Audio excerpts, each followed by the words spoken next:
The ocean had become her coffin, stretching endlessly in every direction, and Lieutenant Commander Sarah Chun had made peace with dying alone beneath the merciless Pacific sun. For 72 hours, she clung to a piece of debris no larger than a dining room table, her lips cracked and bleeding, her uniform torn, her body ravaged by dehydration and exposure. When the SEAL team's rigid-hulled inflatable boat finally sliced through the waves toward her, she believed her nightmare had ended. She was wrong. It had only just begun. As the medics pulled her onto the deck, their relief transformed into confusion, then shock, then something Sarah had never seen on the faces of elite operators: fear. What they discovered hidden beneath her shredded flight suit would trigger a classified investigation, compromise a covert operation spanning 3 continents, and force Sarah to confront a truth she had buried so deep that even she had forgotten it existed. The secret she carried wasn't just dangerous. It was the kind of information that governments killed to protect and died trying to expose. But here's what nobody expected. Sarah Chun wasn't a victim. She was never meant to survive those 3 days at sea, and the people who wanted her dead were the same ones now racing to rescue her. Have you ever wondered what secrets people carry that could destroy everything they've built, everything they've loved, everything they've sacrificed their entire lives to protect? Sarah Chun was about to find out that some secrets don't stay buried forever, and that sometimes the most dangerous enemy isn't the one hunting you. It's the one hiding inside your own blood. Lieutenant Commander Sarah Chun had spent 14 years earning her place in naval aviation, becoming one of only a handful of women to pilot the MH-60S Seahawk helicopter in combat search and rescue operations. Her journey began in a cramped apartment in San Diego, where her immigrant parents worked double shifts at a dry cleaning business, dreaming that their daughter would become a doctor or a lawyer. Instead, Sarah looked up at the military aircraft roaring over their neighborhood and decided she would fly them. The Naval Academy had been brutal for a 5'4" Chinese-American woman from a working-class background. She faced instructors who doubted her physical capabilities, classmates who questioned whether she belonged, and a constant pressure to prove herself twice as competent just to be considered half as capable. But Sarah understood something that her critics never grasped. Resilience wasn't about being stronger than your obstacles. It was about outlasting them.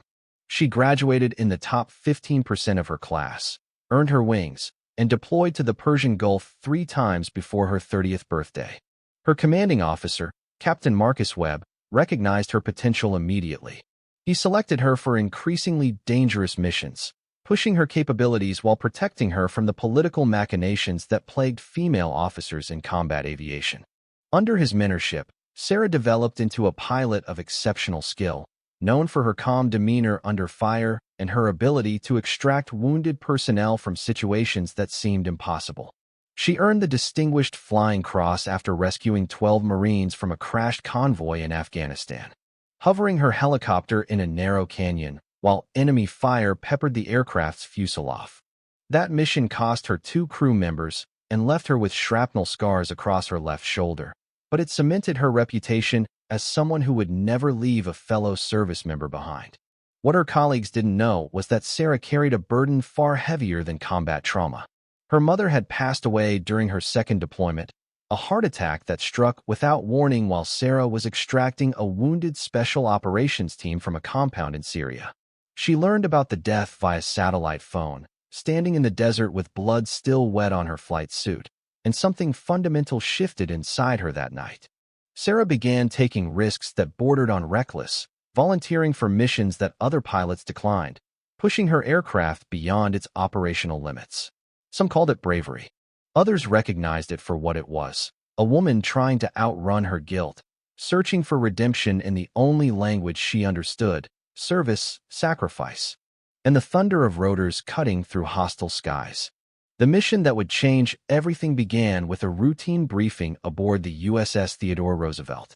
Intelligence assets had identified a high-value target moving through international waters near the South China Sea, and Sarah's squadron was tasked with providing aerial support for a SEAL team conducting a maritime interdiction operation. The briefing officer, a young lieutenant whose uniform still looked freshly pressed, outlined the parameters: approach quietly, maintain radio silence, extract the seals once they had secured their target. Sarah had conducted dozens of similar operations, and nothing about this one raised any red flags. But Captain Webb pulled her aside after the briefing, his weathered face creased with concern. He warned her that this mission had layers they weren't seeing, that the intelligence seemed too clean, the timing too convenient. Sarah appreciated his caution but dismissed it as the paranoia that came with 3 decades of military service. She would regret that dismissal for the rest of her life. The insertion went perfectly. Sarah piloted her Seahawk into position, hovering just above the waves while her crew chief monitored the SEAL team's progress via encrypted communications. The cargo vessel they targeted sat motionless in the water, its lights dark, its crew apparently unaware of the American operators scaling its hull. Then everything collapsed into chaos. Anti-aircraft fire erupted from the vessel's deck, revealing weapons systems that intelligence had completely missed. Sarah's helicopter took multiple hits within seconds, her co-pilot slumping against his harness as a round penetrated the cockpit. Warning alarms screamed as hydraulic fluid sprayed across the instrument panel, and Sarah felt the aircraft shudder like a wounded animal. She fought for control, her training taking over while her conscious mind struggled to process the ambush. The crash was violent but survivable. Sarah managed to auto-rotate the crippled helicopter toward the water, reducing their descent speed enough that the impact didn't kill them instantly. Her crew chief was dead, his neck broken by the force of the crash. Her co-pilot lived long enough to help her inflate the emergency raft before succumbing to his wounds. Sarah pulled herself onto a piece of floating debris, her legs unable to support her weight, and watched helplessly as the helicopter sank into the dark water. The SEAL team's radio chatter went silent, replaced by static that told her everything she needed to know about their fate. She was alone, injured, and drifting in waters that belonged to a hostile nation. The mission that was supposed to take 4 hours had become a fight for survival that would last 3 impossible days. The first day taught Sarah that the human body could endure more punishment than she ever imagined. Salt water invaded the cuts across her legs and torso, burning with an intensity that made her scream into the empty sky. The sun rose mercilessly, baking her exposed skin until blisters formed across her arms and face. She rationed the small canteen that had somehow remained clipped to her vest, taking sips, so small they barely wet her throat. Sharks circled at dawn, their fins cutting through the surface like knives, and Sarah learned to remain perfectly still, conserving energy while predators investigated the debris that kept her afloat. She thought about her father, now alone in that San Diego apartment, waiting for news about a daughter who might already be dead. She thought about the letters she'd never written, the apologies she'd never offered, the relationships she'd sacrificed on the altar of her career. The ocean stripped away every pretense, every carefully constructed defense, leaving only raw truth. By the second day, Sarah had stopped expecting rescue. Her throat had swollen to the point where swallowing felt like passing razor blades, and her thoughts drifted between lucid awareness and fevered hallucination. She saw her mother standing on the water, beckoning her toward a shore that didn't exist. She heard her crew chief's voice, calling for help she couldn't provide. But something deeper kept her clinging to the debris, some stubborn refusal to surrender that had been forged through years of proving herself in spaces where she wasn't wanted. Sarah understood that survival wasn't about hope or optimism. It was about discipline, about forcing your body to continue functioning even when every instinct screamed for release. She exercised her legs beneath the water to maintain circulation, sang songs to keep her mind anchored to reality, and counted the waves like a meditation, each number representing another moment she had chosen to live. The third day brought delirium and, paradoxically, clarity. Sarah stopped fighting the hallucinations and began learning from them. She saw herself at the Naval Academy, standing alone in a hallway while classmates whispered about whether women belonged in combat aviation. She saw Captain Webb's face, his warnings about the mission suddenly making terrible sense. And she saw something else, a memory she had buried so completely that its emergence felt like a physical blow. It was a photograph she'd found in her mother's belongings after the funeral, a photograph that showed a young Chinese man in military uniform. Not American military, but something else entirely. The uniform had markings she didn't recognize, and her mother's handwriting on the back identified him simply as father. But Sarah's father, the man who had raised her, who had worked double shifts to pay for her education, was Japanese American. The photograph meant that everything she believed about her own identity was a carefully constructed lie. The SEAL team's rigid-hulled inflatable boat appeared on the horizon like a mirage, and Sarah almost convinced herself it wasn't real until she heard the outboard motors cutting through the waves. She managed to raise one arm, a gesture that cost her the last reserves of her strength, and then hands were pulling her from the debris, voices shouting medical terminology she barely registered. Senior Chief Petty Officer Daniel Torres, the team's lead medic, began assessing her injuries immediately, starting 4 fluids and checking for signs of severe dehydration. But his hands paused when he cut away her flight suit to examine a wound on her abdomen. Sarah saw his expression change, watched him exchange glances with the other operators, and knew that her survival had created a new problem far more complex than her rescue. The mark Torres discovered was a tattoo, faded but still legible, positioned on her lower left abdomen where no standard military examination would detect it. The characters were Chinese, arranged in a pattern that Sarah didn't recognize, but Torres clearly did. He photographed it immediately, his demeanor shifting from medic to intelligence operator in an instant. When Sarah asked what the tattoo meant, Torres hesitated before answering. The characters identified her as a sleeper asset belonging to a Chinese intelligence network that had been dormant for decades. Torres explained that similar markings had appeared on exactly 3 other individuals over the past 20 years, all of whom had been discovered operating within sensitive positions in Western governments. Sarah's immediate response was denial. She had never been recruited, never been contacted, never knowingly betrayed her country. But the tattoo told a different story, one that had apparently been written on her skin when she was too young to remember. The extraction team faced an impossible choice. Protocol demanded that Sarah be treated as a potential hostile asset, restrained and interrogated, her access to classified information immediately revoked. But Torres had reviewed her service record, had read the citations describing her heroism, and struggled to reconcile the woman dying of dehydration with the enemy spy that evidence suggested she might be. He made a decision that would define both of their careers. He would stabilize her medically and transport her to a secure facility, but he would not treat her as a prisoner. Torres had learned through years of operating in morally ambiguous situations that truth was rarely simple, and that judgment deserved to wait until all facts were established. Sarah, barely conscious, heard him telling his team that they would follow evidence rather than assumptions. It was the first act of faith anyone had shown her since the ocean tried to claim her life. The interrogation facility on the remote Pacific island looked like a medical clinic, but Sarah understood its true purpose immediately. Intelligence officers rotated through her room in shifts, asking the same questions from different angles, searching for inconsistencies in her responses. They showed her photographs of her mother from surveillance files dating back 40 years, images that revealed a woman Sarah didn't recognize, younger, harder, wearing the uniform of the People's Liberation Army before defecting to the United States in 1979. The story they assembled from classified archives was devastating in its implications. Sarah's biological father had been a Chinese intelligence officer who impregnated her mother as part of an operation designed to create deep cover assets within American institutions. Her mother's defection wasn't an escape. It was the next phase of a long-term penetration strategy. Sarah had been marked as an asset from birth, the tattoo applied during her first year of life as an identifier for handlers who never made contact. Sarah's interrogators struggled with a fundamental question. If she had never been activated, never received instructions, never consciously betrayed her country, was she truly guilty of anything? The legal and ethical terrain was unprecedented. Sarah had served with distinction, had bled for her country, had earned every medal and promotion through genuine merit.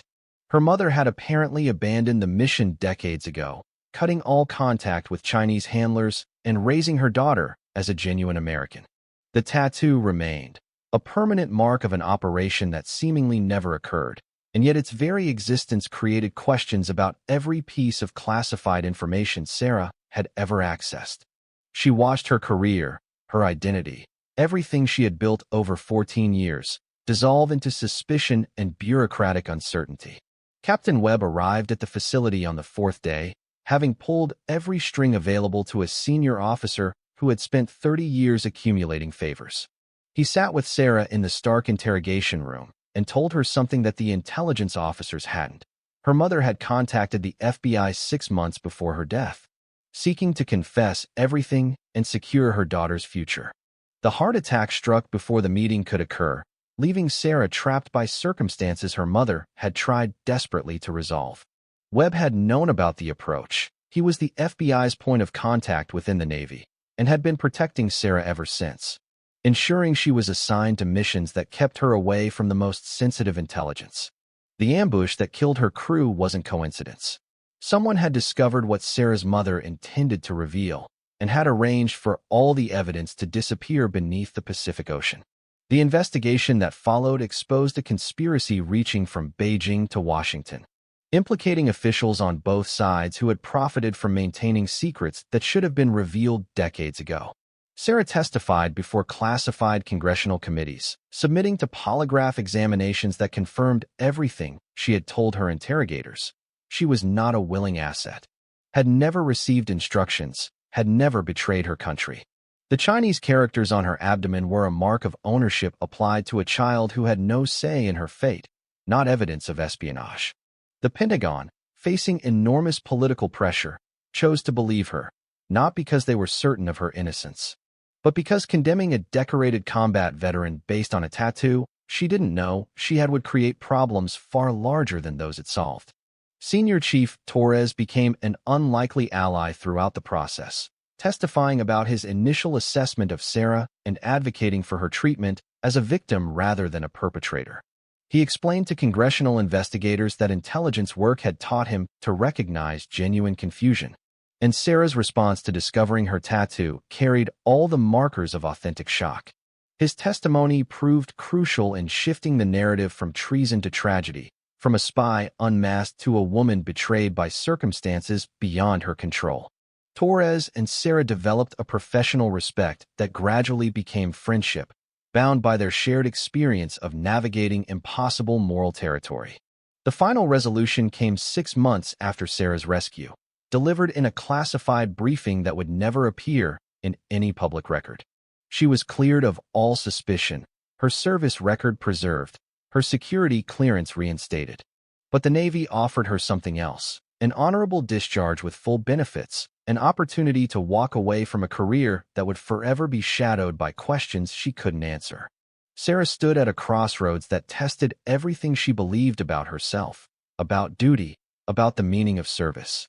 She thought about the ocean that had tried to kill her, about the 3 days she had spent clinging to debris while her world collapsed around her.